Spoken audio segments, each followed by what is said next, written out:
se o silêncio dissesse tudo, sentimento bom que me leva pro outro mundo. A vontade de te ver já é maior que tudo. Não existem distâncias no meu novo mundo, tipo coisas da sétima. And welcome back, episode 38 of the Clint Cronin Show. This episode, like all episodes, is brought to you by Azoth, seekingazoth.com. So if you want to get your shit done, if you want to make sure you're in the game producing, you want to make sure you're actually out there executing, not just talking about things, sitting on the cam with your iPhone, texting too much, try Azoth. Azoth is a nootropic. It's a supplement for your brain. You take your whey protein, you take your BCAAs, you take your pre-workout, right? Well, that's stuff for your muscles. If you want to actually be in gear, execute, and get your shit done, take Azoth. If you use the promo code Cronin, you know what Cronin is. It's my last name. Since you're subscribing here to the Clint Cronin Show, if you haven't already, make sure and click that button. If it's on iTunes, hit subscribe there. Back to basics. Seeking Azoth, SEEKING, Azoth, AZOTH.com. Coupon code Cronin. It'll get you in the game. You'll get 15% off for being a subscriber, a friend, a member of my family, and you'll be ready to go. Now, right here, a guy that's definitely got his stuff together. He's in gear. He's on the Azoth train too. It's Kyle Hand, the gentleman grappler. He's an artist of the martial type, of the web type, of the .com type, and he's also got a great blog out there. He's got a great website. He's a hell of a writer. The gentleman grappler, Kyle Hand, Brazilian Jiu Jitsu brown belt. The guy's been around since Jump Street. Welcome to the show, brother. Hey, man. Good to be here. Glad to have you, man. All right. So, today, we tend to, just go through topics, like water, but I kind of wanted to focus, if we can at least get a little bit of time on this. Yeah. We've got a lot of, newer parents. Since I've known basically everybody, we've known each other for the majority of our adult lives now. And it goes from being single to you got the girlfriend, then time's sparse. And then you got the fiance, then it's a wife, then it's a kid, then it's another kid, now it's a family. Yeah. The question I see a lot in the Reddits and with just people in general, like, how do you balance that time? Like, what is the correct formula to balance work and life and then adding in training? Because there's a lot of people out there that just let go. They start, the guys start getting tits. They're sitting home, and it goes from jiu-jitsu to video games, just getting nagged by the wife. And what is the correct formula, and what are your feelings kind of on how you have to divide that time once you go from bro mode to family guy? Yeah. No, hey, great question, man. And that's I think a question even now we still kind of like wrestle with, right? But I don't know, I think I would take it back a little bit and let's kind of relive like our 20s, right? And so what does that mean? That means like, 6 days of training a week, right? Sure. As much as you could possibly get in the room. And then you meet that young lady, and then maybe you got to give up an hour a week or something, right? So it goes down to 5, and you eventually get engaged, and maybe you lose 2 days a week, right? And then you need to, but the other 4 or 5, you're still in the room, still good timing. And then maybe you get that job that's like really demanding, something like 60 hours a week, and then that's when I think when it really starts to get difficult, right? Sure. You have to give up time for the to keep the lights on in the house. Absolutely. And then that first kid comes, right? And the parents have that freak out moment, right? Like holy, I can swear, right? You can say whatever you want. All right. We're on the internet, baby. There's a fucking freak out, right? Fucking freak out. Yeah. And so people start buying a bunch of stuff they don't really need, and they start getting like all the different accessories for the child because somebody saw it on a website and they think they need it now. So yeah, right. And then but these are all kind of like natural things. We tend to kind of like overdo it, and it's not just like, say, my situation, probably your situation one day.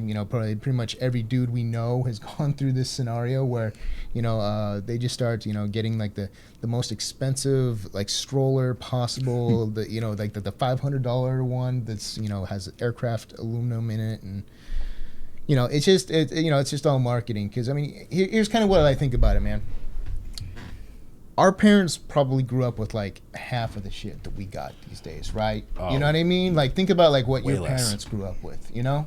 There was what, black and white TV or something. Yeah, maybe that, right? And then it was like, you know, they didn't have all the amenities that we have today.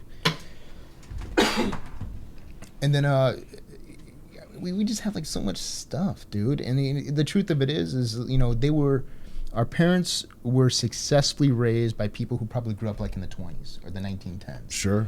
Right? And so they got through that generation. And to come to think that we need like all this extra stuff, it's not necessary, right? But like, to get back to your question of like, you know, what's the proper sort of mix to have in the room? Well, as much as you can get you know, away from the family, but also, you know, still be on top of it, right? At the house, at the job, holding it down like everywhere you go. And that's the tricky thing. And that's, yeah, I spent some time like really thinking about that, you know, because I know that you know, we hear all sorts of excuses in the room, right? All of them. Right? Yeah. I mean, like you teach still. Oh, absolutely. And so Absolutely. it's like, you know, you got guys coming in late. They're like, oh, sorry, you know, you're like, yeah, whatever, dude, just get in here and roll. Yeah, I mean, because ultimately this a thing I like to live by, and it's easier said than done, but nobody wants to hear a grown-ass man complain. Yeah. And this goes for both. Nobody wants to hear an adult complain. Nobody cares. I mean, they'll say they do, but really, I mean, it comes down to, are you executing or not? Are you producing or not? Are you doing the things you want to do or not? Yeah. And I see a few examples of the ideal situation. Mm-hmm. And this ideal situation is like the diamond, you know, in this, you know, or the needle in the haystack. And a lot of people try to reproduce this and they fail to. And I might have some tips on how to fix that or how to maybe address it.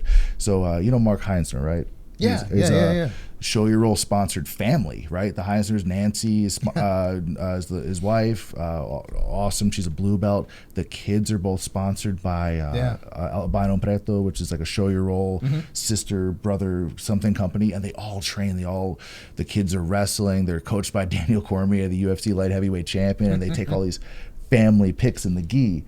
And so you look at this and you're like, man, I want to get my girl to train. And how many guys do you know, probably including yourself and including myself, you try to bring the significant other to go train and they're not comfortable. It's not for them. It's too much close proximity to guys. Someone touched my butt, whatever, right?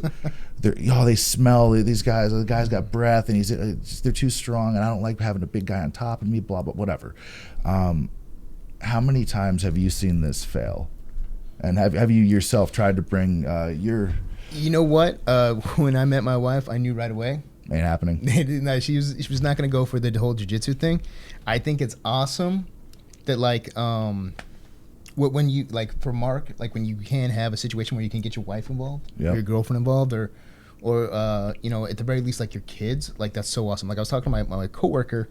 And he's a little bit older than me. He's got a boy who's about to like I think 10 or 11, and he trains down in San Diego somewhere.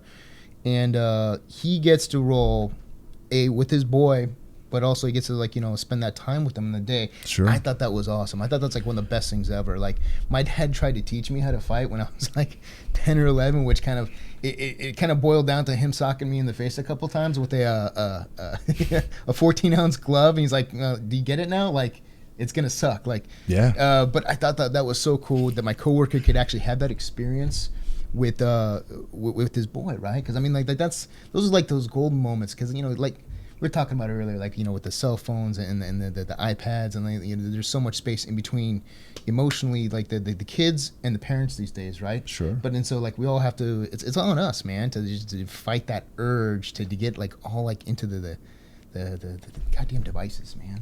Yeah, you know? They call it social media, but I was talking yesterday about this with Baker. Yeah, that it's the opposite, right? It's anti-social media because you're really in that box by yourself, right? You're basically having an inner dialogue with yourself that other people are sort of just passersby. It's like you're subconsciously communicating without communicating, and it's just you're becoming introverts together.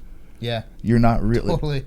Yeah, because I mean, if you're sitting on the subway or you know the train or whatever, and everybody's looking down at their phone as opposed to just having you're afraid of talking to a stranger because you look like a fucking crazy person, but really you're yapping at strangers all the time. And I mean, you got people, you go to restaurants and stuff, and the phones come out, and everybody in a big group, they text the whole time. And then at the end of the meal, everybody takes the photo together where they're all slouched down like this. And by the way, this is the worst fucking picture. The everybody's eating dinner together picture, like right before dessert. Let's take a selfie or picture. The waiter comes over like here, and everybody's eyes are red, and they're all slouched down like this. Yeah, food coma. Yeah. That's a terrible picture. Well, back to the topic. Like I don't think that social media. I think it has a place. It's largely to sell things. But in terms of communicating, I like it for communicating with family that are far away. Long distance type thing. And it's cool because we can share information.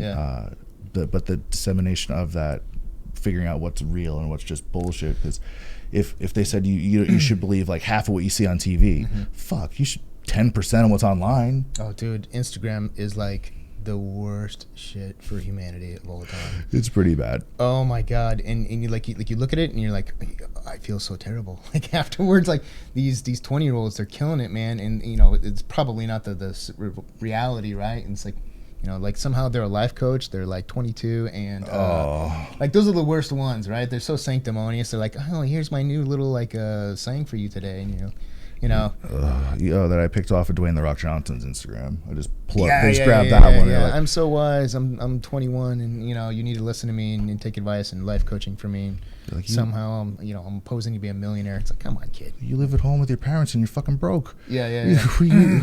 I get it. In sales, they tell you fake it till you make it, and fine. Yeah. But people should really take a second and audit and look at who they're getting information from. There's a couple of people on there I do like Gary V. Vaynerchuk. I saw you post about him the other day. Dude. I like him. I like him, and I like the vein of sort of humanity that he's kind of coming from too. He's from Jersey. Well, that's good too. But like, actually, what I'm talking about is kind of like that self-helpy kind of like human optimization sort of vibe. That like the Tim Ferrisses, the Tony Robbins. Yeah. If you were to group these guys together, I do. And sure. Like I love those guys. Like I cannot get enough. Who's another one?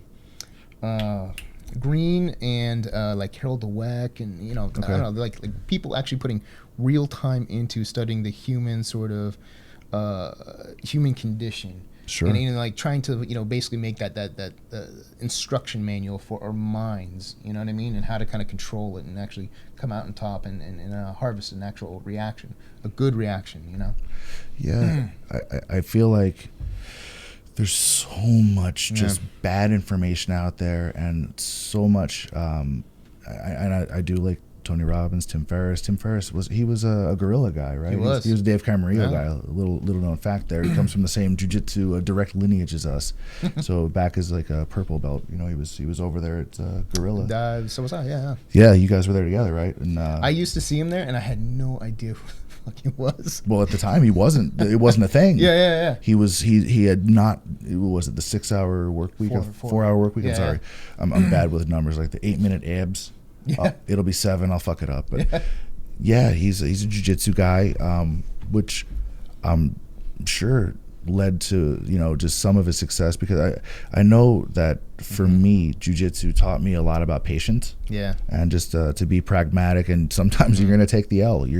But what you learn in taking that L and not having this emotional attachment to just ideas, like being able to pivot and being able to say, okay, this didn't work. Why didn't it work? Yeah. What can I learn from it? How can I move forward? And not just sit there bickering all the time. But feeling bad for yourself, like when you get a fail, like in your life. I mean, especially like when you throw yourself into something like this, dude. There's gonna be fails, and especially like jiu-jitsu, right? Yeah. Dude, how often have you gotten tapped? How often have I gotten tapped? Good tap all the time. I'm supposed to. You gotta have like the personal fortitude just to go back out there on the mat and say, all right, listen, that last mat, whatever, that's behind me now. Here we go again. I'm gonna, whatever he did, I'm now gonna learn from that and just put it, towards my positive future. Sure, I have a very compulsive personality trait where if I come across something I don't know, I don't like to have the answer I don't know twice. So if it's some new concept or some new information, something, or I caught with something, I kind of get obsessed over figuring, okay, what is this, and how do I not be in this situation again? How do I grow from it? How do I learn from it? And it's easier said than done, right? So, just being able to recognize failure and not sort of chase your tail and being like, okay, what's the correct amount of time to invest in this? Like, how is my time best spent? So well, I just finished this book. It's called Mindset, right? I don't know. Stop me if you've read this one. I haven't. I've seen it, and this is something I'm looking that I want to read more about. Dude, Carol Dweck is the fucking shit, dude. Like, she is. She goes into basically, the two mindsets that we see like most commonly in our lifetime, right? I mean, inside the jiu-jitsu room, you have no other choice but to be like what they call an open mindset, where basically, you're gonna have these failures, but like you step right past it, right? And you don't own that sort of dirty part of it that is like sort of like designed to make you feel bad, and you put it aside, and you step onto like the next try of that generation, and that's exactly where you are in the jiu-jitsu room. That's like one of the main things I've learned through jiu-jitsu, and it was like so great. Like, I read it this past month, and I was like, oh my god, that's cool. That's kind of where I think a lot of my personality comes from. And then to read it in the book, I think it's great to see that sort of validation.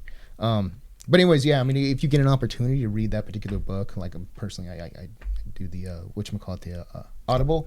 Oh yeah. Yeah, got it, right, when you're driving around. So I mean, but it's a fantastic book. Good reading, yeah. I definitely want to look into that. I want to read about I get on weird tangents where I want to learn more about certain topics. Like, I want to learn more about fear, because it just as a concept, and as it applies to life, and basically overcoming that, and accepting it and facing it, and the types of fear and things like that are very interesting to me, because you can see it very clearly when you go to when you train, right, and in life, how people react to diversity or just adverse conditions or just difficult situations, and the role that fear plays and the different ways that people can react to fear. I just find it really interesting, and it's one of those like core emotions that drives so much of the world quietly. Yeah. So I mean, just getting back a little bit to like what we were talking about earlier, it's like with the family and the kids and whatnot. Sure. I take a lot of these lessons, these readings, these experiences that I've had through jiu-jitsu. Whether my kids do jiu-jitsu one day or not, whatever, it's fine. But it's whether or not you get on the mat, right? You gotta have the courage to do it. I mean, you think about like the first time you stepped on the mat, like you felt like, hey, this is kind of nuts, man. What am I doing? Like, all my friends aren't doing this sort of stuff. Like, what's with me that I want to go do this, right? But then it was like, once you got the hang of it, you're like, wow, there's a lot here for me. There's a lot of special stuff. I want to like pass that on to my kids, right? And then I think we talked a little bit off air about this, but like, what's a good mix, like, to kind of get your kids involved in? Sure. Like, you kind of have to push them into the shit that's a little bit scary for them sometimes. You know what I mean? My dad did it with me. He kind of pushed me like a little bit into like Pop Warner football as a kid, and then I wasn't like a real tough kid. I was always kind of like the smaller kid, and so like I had to go go try to hit these guys who like they had like 30 pounds on me, but when you're like a little guy, I mean that's more like 60 pounds. Like me trying to hit like what was it, that one that NFL guy who came in and worked out with us. Yeah. Like when I tried to go against him, like he just kind of bench pressed me up into the air. That's what I'm like. Hey, this is like junior high again.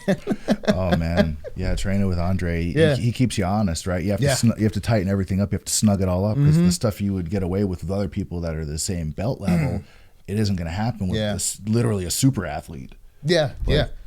I've never rolled with anybody that fucking strong before. Like so that Herschel Walker type frame where you're like, all right.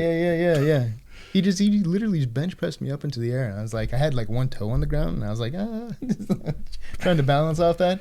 Yeah. But just getting back to it, I think it's really important to kind of push yourself into things which scare you a little bit, like such as jiu-jitsu or maybe like a business venture where you're not too sure where it's going to go, but like you just take it day by day and you do your best every day and you just kick some ass, and then pretty soon you've got something pretty substantial built up.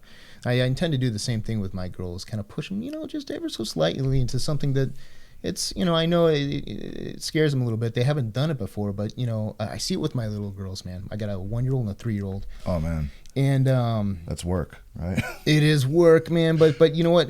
When I kind of like we'll do, I don't know, like we'll go to the playground over by my house. We have got a couple of them, and like they will try to like climb up like a new sort of like jungle gym, and like I know they've never done this before, but once they get up there, like you can see it in their face. They are so proud of themselves that they got up that thing all by themselves, and it's like that first time. You remember like doing something for the first time that you didn't think you had the balls to do it, and then you did it, and how great you felt, and then every subsequent time you're like doing it again and again and again and again. So it's funny, like what you see in little kids, you see in adults too. Oh yeah. You know what I mean? It's the craziest thing. I feel like you wind up having to be almost like an expert in child psychology to get kids to do certain things. Yeah. You have certain personality. Kids, I mean, they're, yes, they take after their parents a lot, but they're their own little people. Yeah. They have their own mindset. They have their own, agenda. They have their own, they're their own people. They have their own personality. So you see some kids that they're just, if you tell them to do one thing, they're going to do the other, whatever. So it's almost like you have to have the reverse psychology card up your sleeve the whole time. Like, no, I never want you doing that. Because, some of them, yeah. But other ones where, they're going to just like, you're their hero. So whatever the hell you want them to do, they're like, they want to do it. They want to be just like you. So it's crazy seeing like how just different kids react to that, just different ways. And, whatever it takes. I think jiu-jitsu for children, wrestling, the same thing is, it's this magic trick. It teaches them so many good things about just humility and hard work, and just keeps them in shape. You don't want them bored, right? Yeah, that's when things go wrong. When kids get bored, they have so much energy. That's when they get pissed off. Like you gotta burn that energy off. Like, I tell it to pet owners too, and it sounds like such a dick thing to say as a parallel, but I have a lot of experience working with dogs. In past lives, it's sort dogs of are awesome, family. right? My mom worked with she's like an animal welfare, like that's her career. She's like 30 years experience with that, and I had a lot of experience with pit bulls. And the ones that turned out great, whatever, those are the ones where people spent the time, they gave them the love, gave them the care, and you took them out and you worked their asses off to where they were too damn tired to make a mess. Yeah. And those are the happy ones. Those you gotta exercise them. You gotta keep them working. And people, I'm not trying to say people are dogs. People and dogs are the same thing, but the kids need attention. They need attention, and the iPad isn't attention. It's no, for sure. It's really not. And it's like, I get it. I don't have kids. Yeah. But Please direct your letters to Clint Cronin at clintcronin.com. No, it's Clint at clintcronin.com or at Clint Cronin. Go ahead and follow me. Send me all the hate mail you want to. Join the Legion of Clintaholics, baby. Just fucking with you. But as a non-parent, I'm going to hand it over to Kyle. Kyle, as a parent, do you feel that we were talking about this technology thing earlier? Yeah. Kids just given the iPad as a pacifier, or the iPhone as a pacifier. What do you think the right? Do you agree with it? Is there a certain age where it's good or detrimental? I mean, what are your thoughts? The funny thing is with the phones and the iPads is somehow, some way they just know them automatically. Like they see you kind of working with it, and then they pick it up and they do the exact same sort of things. And they may not be doing anything special, but they're like trying to mimic you every single time. Like you think your kids ain't watching, they're watching. They're taking in everything you're doing. The words you're using, the way you're walking. I didn't realize I had this one sort of gesture until I saw it on my little girl. Like I see them, I go like this, and what are you doing today? And then all of a sudden they start doing it back to me, and I'm like, where'd you learn that? I'm like, oh, wait a minute, that's me. But I mean, the iPads they like them, so it becomes a treat, right? So the treat, you can be awarded after, you give them something to do, like, okay, it's time to wash your hands. I don't want to wash my hands. You can play with the iPad after you wash your hands, and then after dinner, you know what I mean? So like the iPad is a bit of a crutch for my 3-year-old because we're potty training her. And to get her onto the potty and to get her to stay there, we give her the iPad for a little bit, and we're gonna kind of wean her off of that. But I mean, it gets her on there, because otherwise, man, the kid is off the can, and there's poop everywhere, and it's terrible. So you gotta kind of keep them entertained for a bit, and that's an okay amount. And then you take it away, and then you move on with your day, and it's tough, and they'll fuss, and they're gonna have a fit. But at the end of the day, and I said this earlier, we're here as parents to raise small adults. We are preparing these little people for adulthood, and it might seem kind of insignificant, like 1 day, 1 hour, but they are kind of like carbon copies of us. So we gotta make sure that we do right by them. But it could be just simple things. You don't need to have the aircraft grade aluminum push stroller, the one that's like $1,500. You don't need all that, man. You just need to be an attentive parent. That's all. That's and to make sure that you're not kind of like oversaturating your kid with like gifts and sweets, and just use it when it's an acceptable time to give them a treat. So I think that's where sort of the jiu-jitsu or the wrestling comes in, and my dad wouldn't let me do the football thing. They were really my dad was very well educated, very bright. He knew about the head injuries even back then, about the concussions and stuff, and he didn't want me. They had me in karate, but they didn't want me in boxing, which is weird. But but in terms of jiu-jitsu, in terms of wrestling, being able to overcome that adversity and grow and to actually have something difficult, but to experience that your own hero's journey, your own hero's tale of like, you suck now, you work hard, and then you get good, and then you win, and being able to feel that joy. I feel like by not having those experiences, it's almost like you're getting cheated as a kid. And you hear so much nowadays about the bullying and all these horror stories about as a culture, sensitivity is a good thing. A little bit oversensitivity is kind of it's not the best thing, and I'm trying not to be insensitive to my children, but I'm trying to make them aware that there's it can go wrong if you're not on the path of discipline. You know what I mean? And I try to like make sure that they understand, and it's funny, like my youngest, she loves to climb everything now, and then after a while I get a little bit tired of kind of like, okay, no, you can't climb the damn couch anymore, because it's a fall. It's a really good fall for like a 1-year-old, right? Of course. And every now and then she'll get away from us, and then she will fall, right? And she's fine, but those falls are somewhat important, and we've all had those falls. You know what I mean? Like they're important teachers. It's uncomfortable as a parent to watch your kid take a header, sure. But it's part of the learning process, and we've all taken some licks. And my point bringing up about the sensitivity is just we're on this path of sensitivity awareness, right? And again, it couldn't be a good thing, but remember, we're here to raise these children into adults. So, from non-parent to parent, what's your thought on just in terms of the way things are going? Are we pussifying the world with the oversensitivity thing? like you said before about being a balancing act with the time management. I feel like the culture of just feelings and bullying and stuff. I realize that mental illness is a real thing, and the reasons people would be made fun of or bullied and blah blah blah. Yes, I'm not saying that it's okay, but at the same time, you're not always going to have a parent there to call. Once you get through high school, you're in college now. There's not always going to be a participation trophy. Like sometime you're going to have to get your ass kicked. Sometime you're going to have to get up and pick yourself up that 11th time. Yeah. You know what I mean? But I just see it so much, and everybody's talking about feelings and bullying and stuff. And there's one really great way to overcome that. It's jiu-jitsu.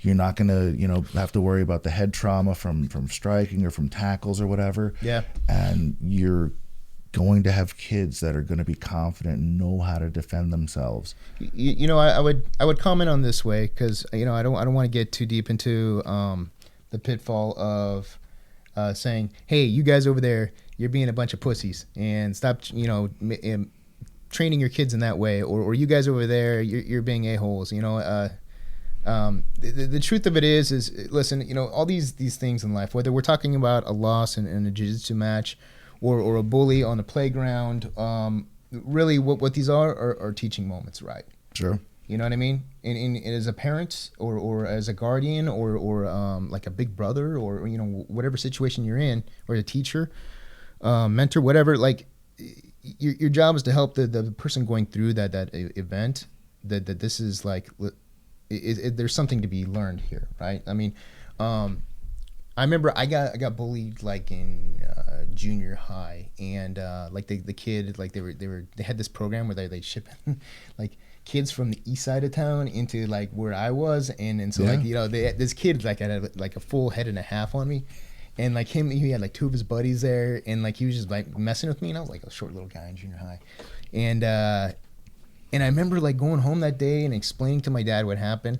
And you know what the funny thing was, and I realized this as an adult later on, at that time, I had no good way of dealing with these kids.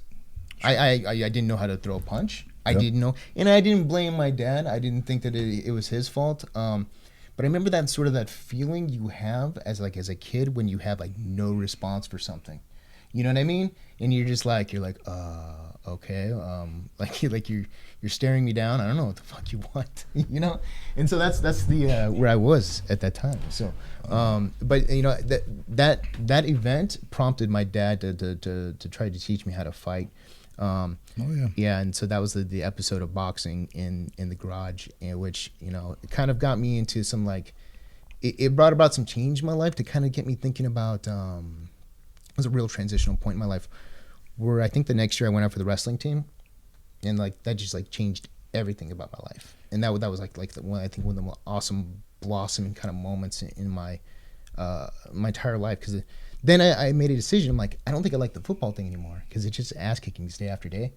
I think I like the wrestling thing, because then it's all set up by weight. And then I started wrestling in high school, and then I went on to college, and then I remember we were drinking like beers one night in somebody's dorm room, and it was the first time I ever saw a UFC fight. And I was like, oh my God, this Ralph Gracie guy is just like a god. I need to like be like him. And then a couple years later, I found the Ralph Gracie school over on El Camino. Mountain View. Yeah, and I was just like, oh my God, this is like, I could feel it. Like watching that very first fight, I could feel it in my bones. It's deep in my chest. This is something I need to study. Like it was just, I've only had that feeling a couple of times in my life, but it was like awesome. It was so cool. Man, that was my first jiu-jitsu school too. That was. Oh no, you were there too? Yeah, in 2005. Okay. That's when I first moved to the Bay Area, and we had a judo club back where I lived in upstate New York when I was still in school and stuff. But yeah. Yeah, going to Ralph Gracie's. Did you have Batata as a coach too? Yeah. Batata. That was right. Shout out to Batata. Oh yeah, he's still supposed to have him on here, man. He's too busy jiu-jitsuing and surfing. he's got a couple kids now too. Yeah. Yeah, like I always see him. He's like sponsored. I think he's sponsored by EA now and Show Your Roll. Is really? Yeah. Oh, that's awesome, dude. He's so cool. Like every time I see him at a tournament, he still knows who I am. Oh yeah. Still, I was like, dude, that was like 10 years ago. Oh like, yeah. How cool are you? Oh, he's a great guy, man. I love that guy. Yeah. When I went to Rio for the first time, he gave me he was texting back and forth. And he's like, gotta go here, you gotta go here. He's like telling me where to go and to eat and all this stuff. Yeah. He's definitely a cool guy, man. I feel like we're really lucky in this area. Well, first of all, it's Northern California. It's expensive as hell, but we got really great weather. Every gym is kind of here. So anything you kind of want to do, any of these top, black belt world champion instructors, we have like a dozen of them within a 10 mile radius. Man. Oh God, yeah. No, this is I think, well, with the exception of Southern California. I mean, this is probably one of the best places you could, hope to be in. But just kind of going back to the whole education theme in children. I mean, it was. I think that that initial sort of picking on, that bullying, that tough moment for me, that you kind of it was my moment of my genesis moment where that they just changed the course of my life entirely because of that shitty event. And you know what? If I saw that guy today, I would not be mad at him because he gave me a far greater gift. Yeah. Would it be nice to see that he wasn't doing very well? like he's like, would you like fries with that? Would it feel good? Just a little bit. A little bit, all right. Yeah. But He's waiting my table or something. exactly. Be like, hey, remember that one time? 21% tip.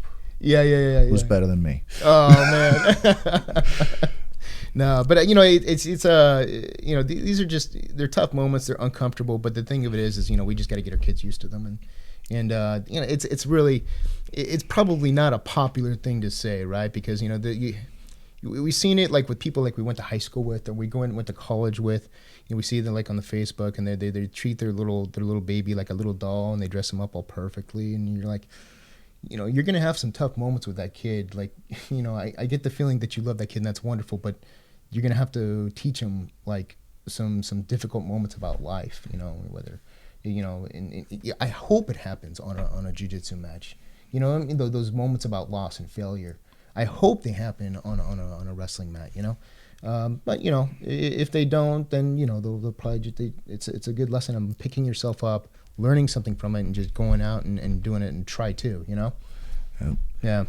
I feel like for the head of the household, whether it's the wife or the husband or the girlfriend, boyfriend, whatever, that's training, that when you do reach that, like the upper belts, the browns, the blacks, whatever, purple, a lot of people don't go past. Actually, a lot of people put it white. So, but as you're learning, and I know that the competition jiu-jitsu stuff is very it's the fancy stuff, the YouTube highlight reel stuff.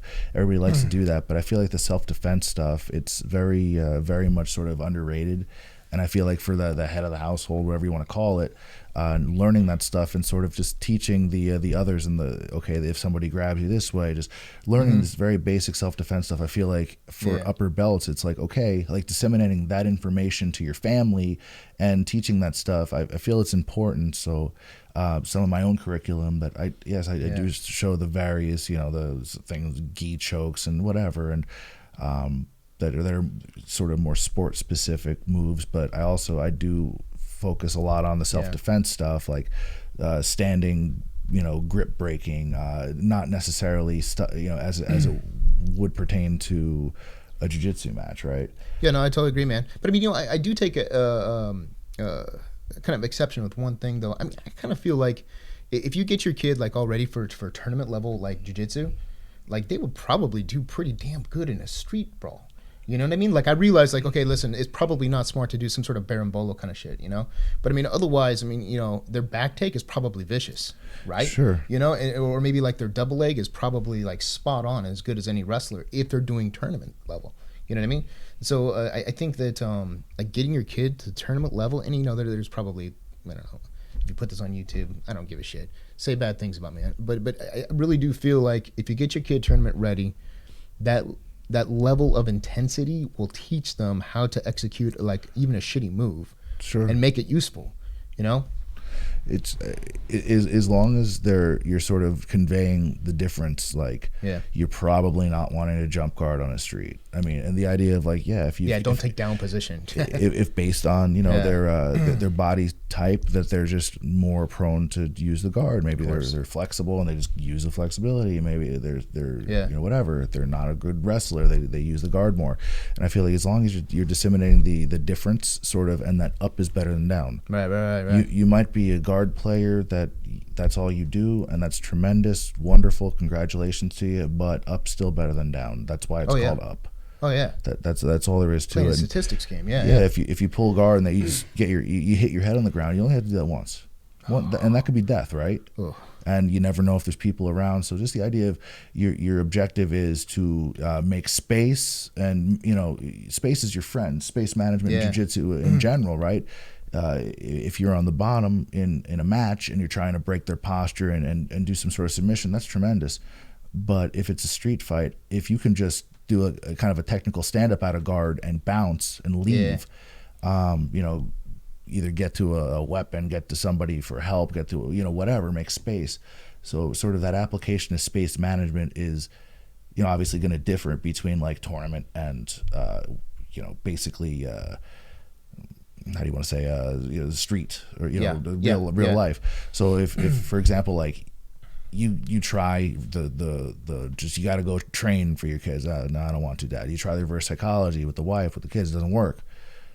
Then you're left with, okay, well, if you're not going to train, here's some basic self-defense stuff. And this is just stuff that'll learn how to break a grip against a stronger opponent or whatever, or just how to make space, right? Trying to get them to train. I feel like if, so the most successful women's program I've seen so far in jiu-jitsu, and I've been to a lot of gyms now. If you've seen with the show, that's all over the place. What Henner Gracie and Eve Torres Gracie are doing. Oh, right. If you see the size of their women's program, there's 100 girls on the mat. Believe it. It's insane. It's a sea of women. They have their gi pants, they have the belt, they have the t-shirt, and the way that they you know, promote it, and the way that they market it, this women empowered program, it's really cool to see, and how they've structured it and how stoked the women in there are about it. Yeah. Like they drink the Kool-Aid full on. Like they have their pink belts. Cool. There's a pink belt, right? Yeah. And it's cool that they're able to do that. And I feel like for people that are thinking about that really would like to get their significant other, their girlfriend, their wife, whatever, to train, or, you know, even a sister or a family member that you think could use this, maybe the exercise or just the self-defense stuff.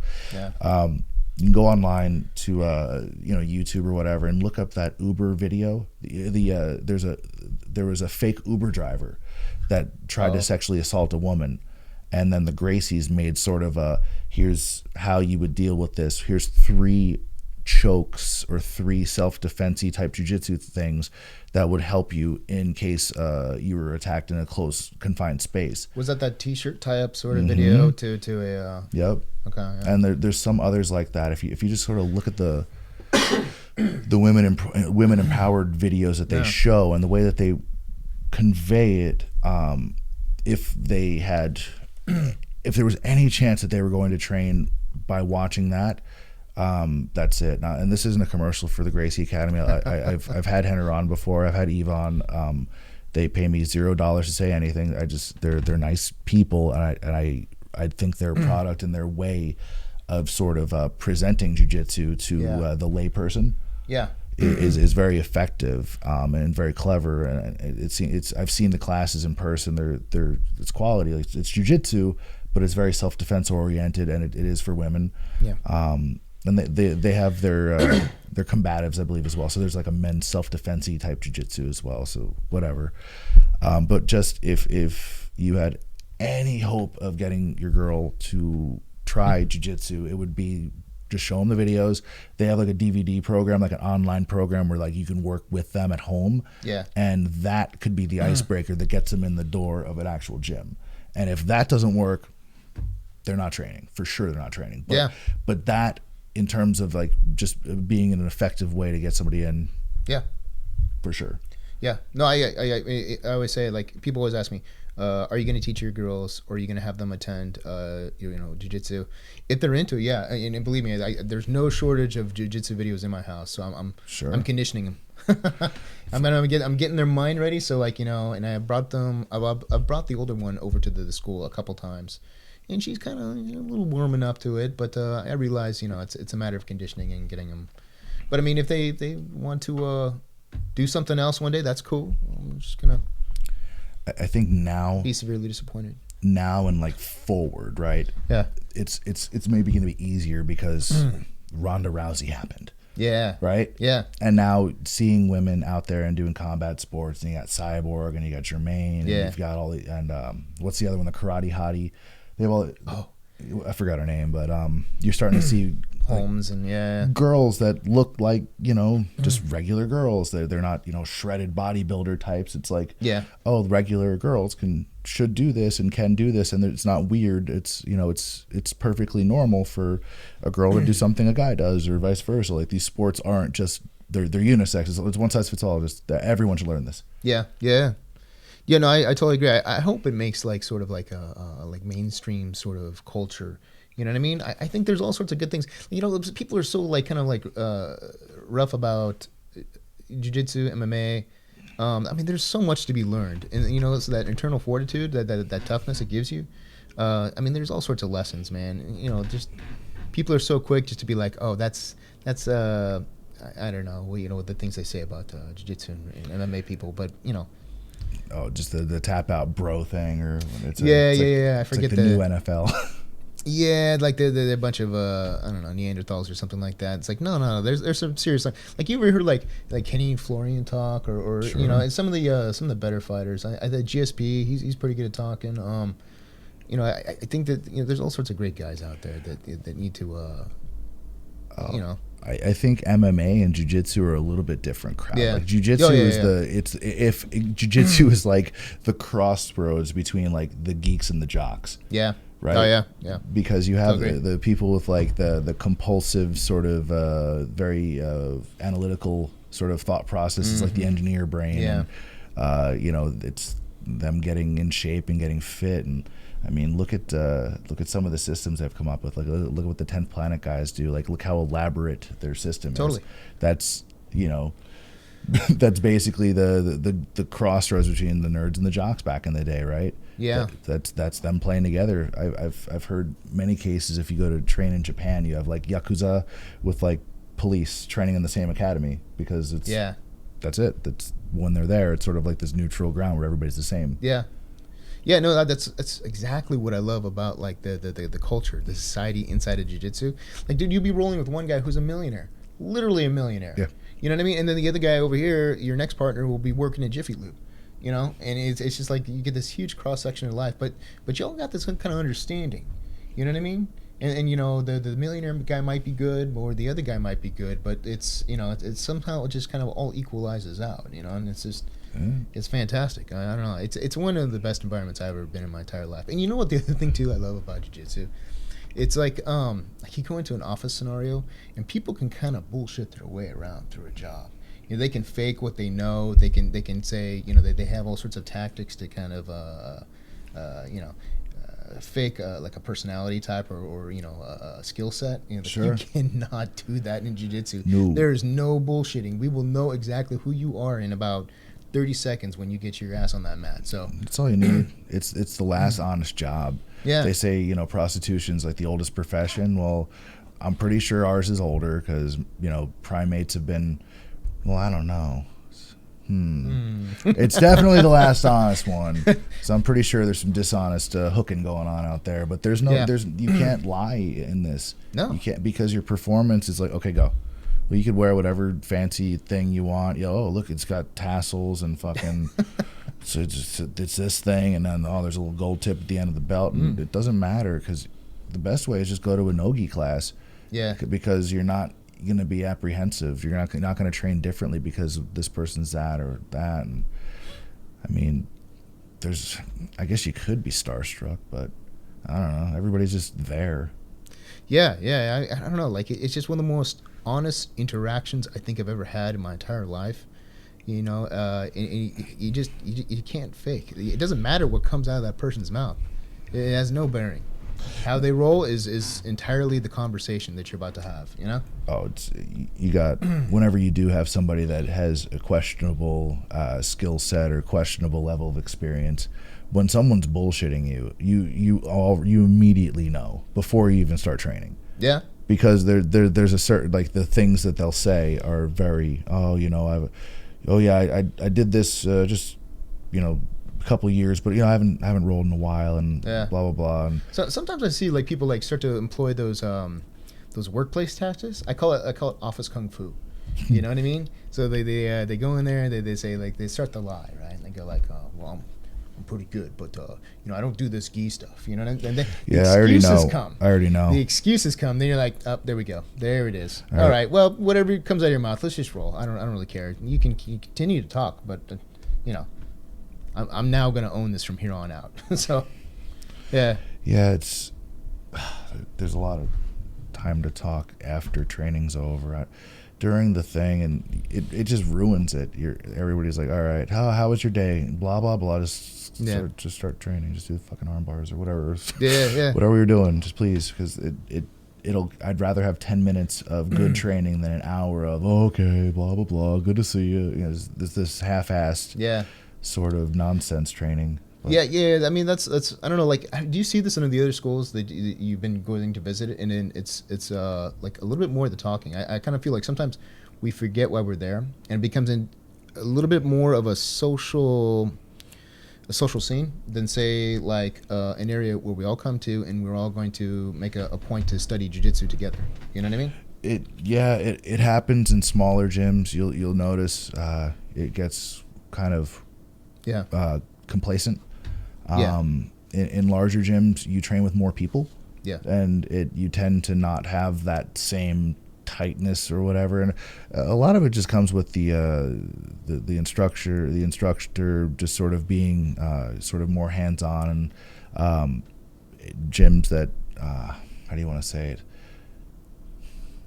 that they encourage you to compete more. You'll see less of the how's it going, blah blah blah, and you'll see more hard training. It comes down to sort of the cadence or the culture of the school ultimately, and then the individuals. So the people that want more, they'll go and they'll take more regardless. Like those people that want to compete, they want to be champions, they want to whatever, they're going to push regardless, because your priorities, like no matter where you are in life, like they're going to adjust accordingly. So I mean, if you go to a school that's famous for competition, you're probably going to get good and you're probably going to compete, because that's what they're doing there, as opposed to just sort of the 9-to-5 place where people are good, they can protect themselves, they're there, but they're not world championship caliber, and there's nothing wrong with that. No, because you can cater your training to any of those different things. Not being a world champion doesn't make anyone less, because there's no money. No one's getting paid with those medals. There's only a few. Really, not even like Polaris and stuff like that. Well, the pro events, there'll be 1,000 or 2 or something like that. Yeah. But no, Fight to Win Pro, they were the. Well, I know that one probably doesn't have much, but it was when I think it was 500 or something, 250 to show. But I mean, maybe the champions make more, but the big talent, regardless, it's not a big money sport. The guys that are making a lot of money have these big franchise gyms and stuff like that. Like they have, what Eddie's got 50, 60 gyms now or something like that. It might be way more. There's Gracie academies all over the place. But, man, let's see. You've got the Gentleman Grappler. Oh yeah. So you've got a full website. You're on social media, and you've got a blog, man. What's the premise behind the Gentleman Grappler? Okay, so we spoke about like Tim Ferriss earlier, and he is a gentleman who I think is super fucking cool. And so basically, he works on this premise that greatness leaves clues, right? And he interviews countless people who are unique, and not just like the millionaires, but also like the medalists, the gold medalists, the Olympians, and the professional athletes, and the entrepreneurs, and all sorts of people who they figured out some sort of way to succeed in life. And so what he's trying to do is kind of distill out the commonalities from that. And so that's what I started with Gentleman Grappler, because I didn't feel like you can go to like YouTube and you can see like any number of videos, dude, how to do one specific technique. And you know what, like you might go to a room like a jiu-jitsu room, and maybe everybody in the room knows that particular technique, but there's a couple guys in the room who are always better no matter what technique we're talking about. And it's not necessarily about the technique. The techniques are just kind of like the tools that you use to kind of build the car. When we talk about like winning in jiu-jitsu, it's more than that. It's attitude, it's preparation, it's that internal fortitude. It's so many different things. And so my intention was to do more interviews, and I'm gonna get to them, but I've been writing articles which are just kind of like around the outside, the outer exterior of jiu-jitsu as a topic. For instance, I talk about the proper gym for your kid, or maybe like breathing technique. That was my latest article, actually. Yep. And it's like a topic that I don't think I've ever had formal training on in jiu-jitsu. No instructors ever really took me aside, except for like Bobby Southworth, and actually like comment on saying like your breathing is incorrect. I had to learn it, and I've been I decided to write the article and really research it, and talk to or read up on guys who they make it their business. There's nothing but like there's breathing experts out there. Wim Hof or something. Wim Hof. Oh, dude, he's insane, but he is so much fun to watch. He's like this crazy Dutch guy, and he does like these insane things. Like just through his breathing technique, he's cultivated a skill set for actually fending off cold. So like he did it like a TED talk where he was just like in a vat of ice and water. And he was just sitting there, chilling there for 10 minutes, and then they hooked up electrodes to his body, and like his body's just automatically generating this amount of heat. And so he does this through his breathing technique, and it's crazy, dude. And so I just feel that there's a host of this cadre of a collection of topics out there that we're not talking about, man. Sure. And so that's really what I want to achieve with this project. And anyway, so. When I want to get a moment, I try to add to it, and hopefully it can turn off to something better, or just help people, really. If you get a chance, please check it out. It's gentlemangrappler.com. I'm also on Facebook. I'm on Twitter, and I think I do the Instagram too, but I don't really know what to do with that. Probably take a picture of this. And you take a picture of this. You can screenshot this phenomenal stuff, because we're clearly in the outside of Times Square, like Good Morning America right now. Like we look like awesome here. We look like TRL, right? Yeah. Remember TRL? Yeah. With Bill Bellamy, and who else is on? Bill Bellamy. Dude, it's been so long. Do they even have MTV anymore? I don't fucking know. I haven't had cable in years, man. Yeah, me too. I killed that shit. Yeah. I don't do it. I don't know. I can't watch commercials. I know they're lying to me. Yeah. I know. Yeah. Once I hear that. In other news today, I know you're lying. Yeah. You Midwest generic, like non-specific English American accent trying to sell me things. I know you're trying to sell me things. I don't want them. Yeah, I don't want them. Yeah, I'm with you. I killed my cable a couple years back. Yeah, it was a commercial after commercial after commercial after commercial. So I was like, what am I paying for? You're paying to literally get a pill for everything. Yeah. And to buy things that you don't need or want, or to get like a Chevy truck or something. Every channel wants you to buy a fucking Chevy truck. All of them. Watch any TV show and you're like, man, I really need Viagra, depression medicine, and a fucking Chevy truck. Oh. I don't need any of those things. I don't have anything to put in my Chevy truck. And I think you know what the best one was though? There's always an ad on cable TV for Sonic, and there's like no Sonics around here. that's like the biggest miss of all time. It's like, what the fuck? Why would you pay to have that run in this market where there's like no Sonics around here? There's a Sonic. There's two Sonics. Here in San Jose?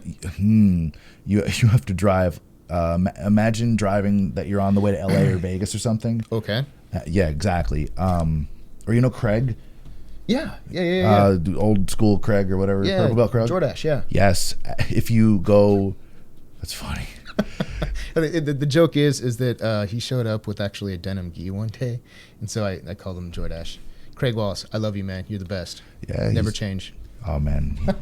Off topic real quick, but he was competing. I was coaching him a few weeks ago, and dude, he's killing it, man. He's actually really good now. He avenged a loss to a guy that he's friends with that beat him previously twice, and he finally beat him.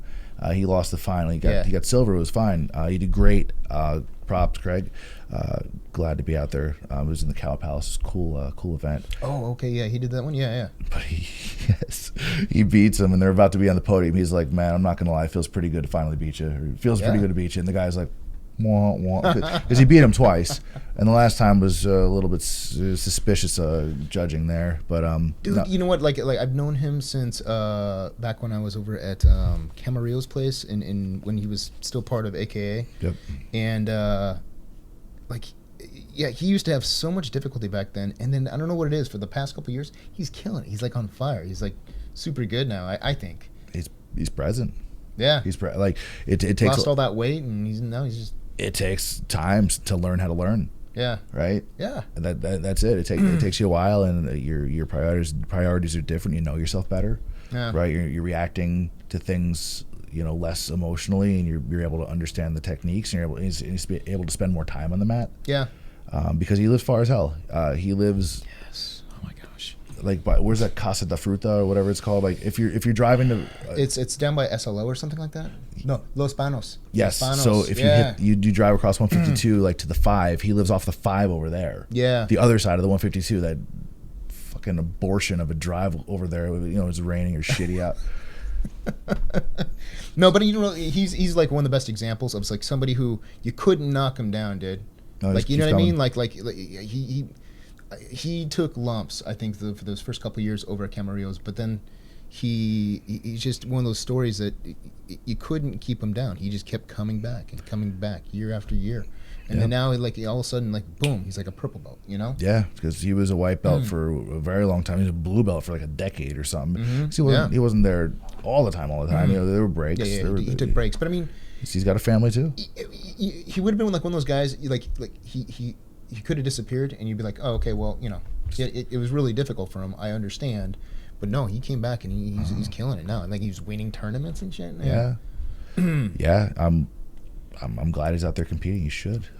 It's it's making him better. Obviously, he's always motivated. Yeah. He's out there. I'm glad to be out there coaching him. And you gotta wait all damn day for his matches, because every time I coach, it never fails. It's somebody early in the morning, and then somebody at like 4 p.m. and it's far. So you're like, all right, well, I guess I'll take a nap. And then the other guy's like, well, I might do absolute. Fuck, no nap. But no, I'm always happy to be out there, man. He needs to do one thing though. And he needs to bring back that denim gi. I don't know where they sell those. Well, it was like a Kukir or Kuktar, right? Yeah. I don't even know if they're in business anymore. Is that what it's called? Well, whatever it is. You know what I'm thinking, right? Yeah. Whatever it is, he'll know, because he listens to this on the commute. So so if these are too short, if these episodes are too short, he breaks my balls. Like, we need 43 minutes. What the? I'm like, Greg, you keep talking for an hour. Come on now. He's a beautiful man. I like Greg. Yeah, but so the Sonic's down by him. Okay. So if you exit 101 to 152, there's a Sonic right there. Okay. Yeah. I've got Sonic on the way to multiple road trips down to either Southern California or I just got Las one Vegas. question. Is it delicious? No. I'm not prepared for such food, and I get violently ill if I'm not like They're not a sponsor, are they? ready for it. Yeah, Sonic's a fucking cherry vanilla slushies at fucking Sonic are a sponsor. Have a cherry vanilla slushy before your jiu-jitsu match. Yeah, you won't poop. You'll poop. It'll be like mainlining what is it, that medium chain triglyceride or MCT oil. What is that? MCT oil. It's like the concentration of the coconut oil that you put in the bulletproof coffee. Oh, okay, For the ketogenic diet, the ketosis guys. They use that for fuel, basically, MCT oil. Oh, okay. But you shit, you're gonna poo.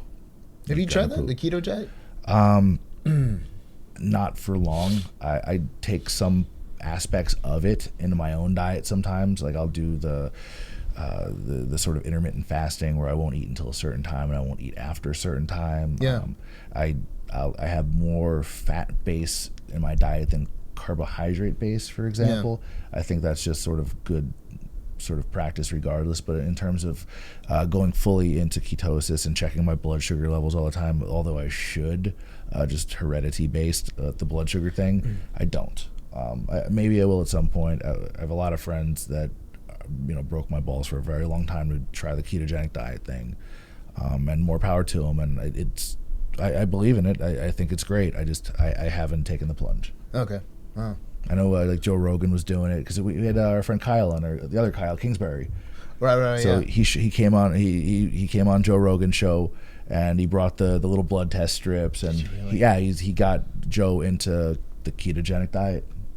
So yeah, well, at Kingsbury, he's Well, he was shredded up. I don't know if he still is. Oh, But he's massive. Yeah, Yeah. we saw him. He just moved to Las Vegas. I just helped him fucking move. oh, no kidding. Yeah, he just moved to Vegas with his wife, with Natasha. They got the kid now. They got a nice house out there, and because he was, paying a fortune to live out here, and he's not fighting. So he's actually shout out to Kyle. He's on. I think he's appeared on the Mind Pump podcast recently, but he's doing one with Brain FM. So their show's coming out soon. Oh yeah. Yeah, they've hired him on as like kind of like a brand ambassador, sort of Fun. podcast guy out there. So they got all their gear. So I've been like kind of talking to him and like, this plugs in here and this plugs in here, and you're gonna do this with that. So I'm kind of doing the crash course with him lately. Okay, cool. Getting him up to speed. So yeah, because he was originally on. We were doing a little thing here, and he's been on a couple of times afterwards. But yeah, he's down there. He lives down by my mom actually, so still get to kick it with him. Oh, cool. Yeah, bunch of the San Jose guys moved out to Las Vegas. Kind of makes sense. Yeah, for the fighting, and then to save a little bit of money as well. Like Neo's out there now. Lahat Neo. Yeah. I was listening to his your interview with him earlier. Yeah. Cool guy. Yeah. He was the guy that was running the XMA. He's a black belt. He's been a black belt forever. But there's that gym XMA. You remember Payam, the Persian dude, cardio kickboxing guy. I don't know. I So know that one. I think they own XMA, and he was like the Jiu Jitsu guy over there. But now he's over in I think he's Extreme Couture. Tom Lawler moved to Vegas. He's the MMA coach at Syndicate. Okay. Like a lot of the guys are out there now. Damn, dude. It's really cheap. It's going to turn into the next big mecca for. Well, it is for fighting already, but It is for fighting, and Yeah. they're moving like Tesla's out there now, and Yeah. they just legalized recreational pot. So there's like they're going through like the dispensary boom like we went through here like Yeah. back in 2009 or 2010 or 11 or whatever. Yeah. So everybody that I talked to out there is like, hey, you should get invested in that medical marijuana business. I'm like, yeah, about that. Good luck with that. Good luck. No, I know. You went through it. Yeah, you tried it out, right? I was around that industry for a time, and I can tell you a thing or two about a thing or two, and good luck to people in Nevada. It's cool that the people. You're not looking for key indicators, like if law enforcement treats it differently than they did here, like you know what I mean? Doesn't matter. Or how they tax it, or it doesn't matter. Ultimately, as long as it is not. As long as it's federally, illegal. Yeah. If any of the local law enforcement agencies, county, city, or whatever, sheriff's department, Yeah. if they run low on funding at any given time, the federal government can, offer them grants to say participate in larger stings and things like that. So if they could basically say they can go after businesses whenever they want to. They can go after the growers whenever they want to. If the federal government is willing to say, hey, you guys are low on funds, we'll give you this much money if you help us prosecute this many people. And honestly, the businesses that do well and that, more power, God bless you, more power to you. But it's as long as there's still this gray area where the federal government is still bullshitting and keeping something that helps people, as long as they keep it illegal. I mean, it's still the wild, wild west. And in Nevada, it's literally the wild, wild west. It's a very big contrast between the culture there with law enforcement and the idea of legalizing it. So that patients are able to get safe access to their medicine, cool. And honestly, if people are just using it to get high to feel better, I don't have a problem with it. Yeah. I have no. If as long as you're not hurting anyone else, you're not messing with kids, you're not, whatever, nonviolent. People should be able to put whatever they want in their body. No, I agree. Yeah. And I at whatever point that the government we just somehow just believe that the government is this babysitter that's looking out for our well-being. I got information. They're not. It's a business. All the country, every dollar in and out is a business. The FDA is a business. The Fed is a business. If you don't believe me, go to CVS, go to Walgreens, go to any of these companies, and right now, riddle me this: what do you think the biggest aisle is at any of those pharmacy type places I told you? CVS, Walgreens. What do you think the biggest aisle is there? painkillers. Liquor. Okay. Number Yeah, two. yeah. Number two, processed food, like with your Coca-Colas and your chips and your fucking whatever. Yeah. And then the candy. And then we actually get to medicine. If you look at the children's medicine, what do they put in everything? Sugar, high fructose corn syrup, and a bunch of ingredients you never even heard of. As a country, we're not trying to cure anything. We offer what? Treatments, because there's no money in cures. If Yep. you cured everyone, if we actually looked at the body as an entire system and say what's wrong with the body as a whole, no. We're like, oh, you have a headache. Let's just give you a pill for the headache. Well, what caused the headache? Meh. That's not how they do business. Because as long as you just keep going after the symptoms, it's easy. Because you just, treatment. Because he's always going to have headaches. That's a repeat customer. There's no cures. Oh. There's no money in cures. And that's just how it is. And this isn't a tinfoil hat wearing thing. This isn't a conspiracy theory thing. It's not the earth is flat or any fucking weirdness like that. The earth isn't flat, Eddie. It's not flat. I love you, but it's not flat at all. It's not. Just sorry.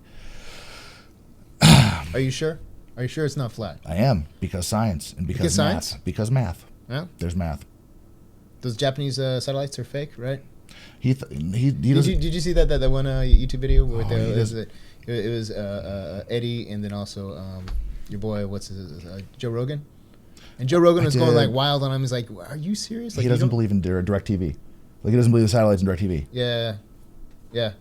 Or they're like somehow they're faking this the rotation, and then he would just kind of retreat back to I'm crazy. I'm like, oh man. Well, it seems like a lot of work to kind of keep that up, but I don't know. So I had family members that they at least entertained the notion of flat earth theory, which is fine. But the problem I have with it is the people putting the YouTube videos out there don't have the formal training or the actual experience. But what they do have is this chip on their shoulder, and they believe that they're being lied to, and they believe that there was no moon landing. They believe that didn't happen, that there was shady stuff that went on there. And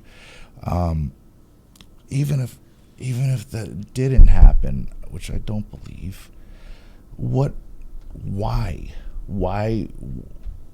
conspiracy, what reality could be so just out there and just so in the interest of this admittedly large group of perpetrators? If this is a conspiracy, like, what benefit would it be to them? That's true. That's a good way to kind of debunk things. Like, what would it be good? Like, is it like a monetary gain, right, to this group of people to maybe fake this moon landing or something? You know what I mean? There's no money in this, you know. You know what it is? It's like, you ever seen the movie, like The Matrix, or what's the other one? The with the vampires, Daybreakers, where the vampires, it was like they had these people hooked. It was like a Ethan Hawke movie, I think. Ethan Hawke, I don't know. And they were vampires, and you'd go to Starbucks and you get your coffee with a little bit of blood in it, and there was a blood shortage. I don't know this one. It's a vampire movie. It's like the vampire version of The Matrix, and like it was the whole society in like 20 years in the future is vampires, and the people are basically just Blade? batteries. No, it's not Blade. Blade's Okay. I think it's called Daywalkers or Daybreakers, and it's something like that. Same thing. What if we're in a weird version of the Matrix, where our bodies are hooked up to a machine, where we're all sucking dicks to generate energy for the actual. So each one of us has a dick in our mouth right now, all of us. And that's why they don't want us to know the Earth is flat, because somewhere on the other side of the wall, we're just all sucking dicks, just all over the place. That's what happens, and that's why they don't want us to know that this is a flat Earth, because we're all sucking dicks right now. Eddie, me, you, everybody. Just right now, we're not podcasting. Robot dicks. We're dick casting. Just fucking everywhere. We're 9-volt batteries with our Big mouths on ol' dicks. That's what robot we're doing. balls. Just dicks everywhere. There's balls, dicks. Yeah, that's why. That's a conspiracy. Because otherwise, what the fuck else would the conspiracy be for? Who's in on it? I have friends that work at NASA. I promise you, they don't give a fuck. They're not part of a conspiracy. They're just chilling and pushing buttons, working on a firewall or something. My good buddy's over there. He works at NASA. He's never lied about nothing in his life. I'd know. I would know if that motherfucker lied to me. I can read people. I know when I'm being bullshitted. He's never bullshitted me. I know he hasn't. So you confirm the robot dicks, or so that we must be sucking robot dicks. That's it. That's all it has to be, because otherwise, like, what? So it would have to be anybody that's ever flown a plane, right? So they're all in on it. Somehow, every fucking United Airlines, Southwest Airlines, fucking Lufthansa, like every pilot. I see where we're going. Everyone that's ever fucking put a what do you call those things? Balloon. Yeah, the weather balloons. Yeah. Any weather balloon pilot, anyone that's ever been in a fucking hot air balloon, anyone that's ever worked for NASA, been on any of those space missions. And you know who it is? It's the people that make those globes. They're in on it. Big globe, big round Earth. Yeah, we live in a strange time, man. We're somehow truth and facts have become like optional. Like you know what I mean? Like it's just become like I don't have to believe in that. You know what I mean? No, it's become kind of conditional. It's like it's so weird, But the universe the universe is under no obligation to make sense to you. Yeah. But it's still going to do what it does anyway. It doesn't matter if you believe it or not, because it is. Just because it is, you don't have to believe the Earth is flat. But when people that believe in nonsense get into places of power and are able to influence other people, and maybe, just maybe, those people should be lemmings and they should walk over the edge of the cliff. Maybe that's how nature takes its course, and the dipshits just fucking die. Maybe that's it. Yeah. Maybe they're not supposed to be here anymore. Maybe, 2,000 years ago, like this sort of problem kind of worked itself out. You know what I mean? When they believed, like, they would say, like, hey, if you walk towards that cliff, the angels will pick you up and you'll fly, right? You know what I mean? It just worked itself out, Yeah. Either you were smart enough to understand that you were going to fall off the cliff, or, you're like, no, fuck you. I know what's going to happen. Yeah, exactly. Gravity, bitch. I'm going to fall on the rocks. No, but see, that's the thing. They don't believe in gravity. Yeah. They don't believe in gravity because it's not a scientific law. That's your science. That's not my science. Yeah, but that's the thing. The people that are saying that, you don't have science. You watched a couple YouTube videos. And guess what, motherfucker? I'm on YouTube too. And I will fucking armbar you if you start that again. There's no fucking flat earth. It doesn't exist. This is truth. We just told you the truth. We wouldn't lie to you. We're on the fucking internet, right? Fuck. Yeah. I'm not actually that man. I don't give a fuck. You can believe whatever you want to believe. It actually doesn't. Please stop reproducing, though. Yeah, don't have kids. It doesn't really appeal to me. I don't care enough about what people believe to spend the time in trying to influence somebody otherwise. Like, I don't care enough to convince somebody else that I'm right and they're wrong. I don't give a shit about being right. I don't need to be right. I'm wrong all the fucking time. That's the cool part. I can be wrong, then I learn something new. And then now I'm smarter. I learned something I didn't know before because I didn't study everything ever. I'm not undefeated at everything. I lose, I fail, I'm wrong sometimes. But then I get new information, I get more information, and then I'm fucking better. Yep. That's it. Yeah. And the people out there that it's the same ones that they act like tough guys in the gym and they're about to get their fucking arm barred and right before my balls. Like, what? You what? The guys that they're about to get tapped, but they don't, instead of being tapped, they're like, oh my god, my eye, something's in my eye, and time. Like those guys. I don't see too many of those anymore. Generally, those types of guys kind of stay away from me. I imagine they probably stay away from you too, because you know what I mean. Like it's so much easier for you to kind of call their shit. Whereas if they go with the white or blue belt, then it's they can pull shit. I don't know. I don't come across that many guys. I feel like there's a lot of when my knee was not fucked up, I would feel like there was a good amount of people who would kind of, disperse when it was time to go pick a partner. So, yeah, honestly, so it's funny. My knee is messed up right now. I heard. And my neck isn't good either. LCL? However, LCL? Yeah. My goodness. Yeah, not a full tear. Just I think just where it connects to the actual bone right there on the outside of the knee. It's distressed. It's just not happy right now. So I'm just behaving myself, man. I'm doing what I can do on the mat. Yeah. I'm clear with who I'm training with, and I'm very deliberate about picking training partners. And I'm not 100%. And there's a difference between being hurt and being injured. Yeah. And I don't want to cross the precipice of that injured tag. Mm-hmm. My game, regardless of whether I'm good or I'm not, I'm healthy 100% or not, which is the fuck's 100%, is to protect myself first. Mm-hmm. You cross that 30-year-old mark and closer to 35, closer to 40. It's like, if you're not trying actively to protect yourself first, like, I'm not getting paid to choke anybody in class. In fact, if I'm teaching, so if my students are better than me, cool, I win. Like, that's the evolution of things. The teachers are supposed to be surpassed by the student. The children are supposed to be smarter. They're supposed to be better than the kid. Your kid's supposed to be smarter than you. That's why he's good at the iPad already. So all the good stuff from you and your wife, you put together, you put in the kid, you teach them the difference between right and wrong, and based on your experiences, so they have a head start at life. Yeah. Right? So that's the same thing with the student, like the same way with the kid. Like, if I get tapped by one of my guys, I'm like, fuck yeah, I did a good job. He didn't leave. That, keeping a student all the way from white belt to purple belt, which is, I've had nobody drop off. Nobody that's got belted, I haven't had them drop off. I've been doing morning class 6 years now, and they're loyal as fuck. So I'm very happy with that. If one of those guys catches me, I mean, you're not going to, but I'd be really happy for you if you did. I'm just fucking with you. I'll get old one day. Oh, I should get tapped. I should get tapped a lot. Yeah, I hear you. I feel like we kind of warmed up towards the the last 30 minutes there, though. It happens, especially like when you I haven't. need to loosen up. You do. Well, we do. got whiskey over there. No, that's it, people in general. Like when you first start talking, you're like, Yeah, clammed up. I heard it earlier with I was listening to who was it, Alex and Ant talk, and I was like, wow, man, they're so. I hope I don't sound like that. Oh, towards the end though, like because we did two of those. I know that they loosened up towards the end. We did because we did so two. much better, yeah. Well, we were full of food and drink, and we just watched the UFC, so everybody endorphins are just running wild, brother. So Brother. I like these fucking shirts. Hey guys, what are they, whoever makes these things, it's constant pressure or whatever. You guys should send me shirts. I like wearing them. I think they look pretty good. I don't recall the name of these, but I like these. I have no idea where you get all your stuff. I imagine I don't you get a crazy Amazon wish list that. I do have an Amazon wish list, and you actually what guys can do, or guys and gals out there, if you like the show and you want to contribute, but you don't want to, just send me your money, what you can do is go to amazon.clintcronin.com. I'll put a little thing on the screen, and you can do your shopping as you normally would, and by using that link, it basically Amazon kicks back a percentage towards the production cost of the show.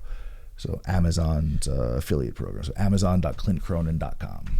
Is that where they sell the nootropics? No, Azoth. That's on seekingazoth.com. That's coupon code Cronin or promo code Cronin, and that's going to get you 15% off. And I think the 1 month thing, I think it's like $44.95 is the sale price right now, which is awesome. I do take it. I'm not going to, and believe me, I've had talks with other sponsors and stuff where I just wouldn't work with them because I didn't believe in what they're doing. Mm-hmm. I get people that hit me on social media that want me to promote their stuff on my Instagram all the time. I don't do that unless it's somebody I know and I trust their stuff and we've used it. Kyle Kingsbury is like the guru of nootropics. Oh, shit. And when I first started talking to these guys at Azoth, I took some as a trial, but the other half basically went to Kyle. Yeah. And then Neo got some as well. And so the feedback I got from them based on how they did and how they felt with them, and then the ingredients list, which just surpassed like everything out there, including the Alpha Brain, including the New Mood. I mean, so and my personal experience being able to, travel, train, stay healthy, and be awake and alert, and being able to carry a conversation after a training session, right? Yeah. So I definitely believe in what they're doing there, man. So Cool. I ran out. So Proddy, I know you're listening. Send me more. So seekingazoth.com, coupon code Cronin for 15% off. This man right here, gentlemangrappler.com. You got the social media links? Oh, it's actually I don't remember the we'll put them on the Instagram one right now, but you can find me on Facebook, and it's gentlemangrappler.com, so it's pretty easy to find.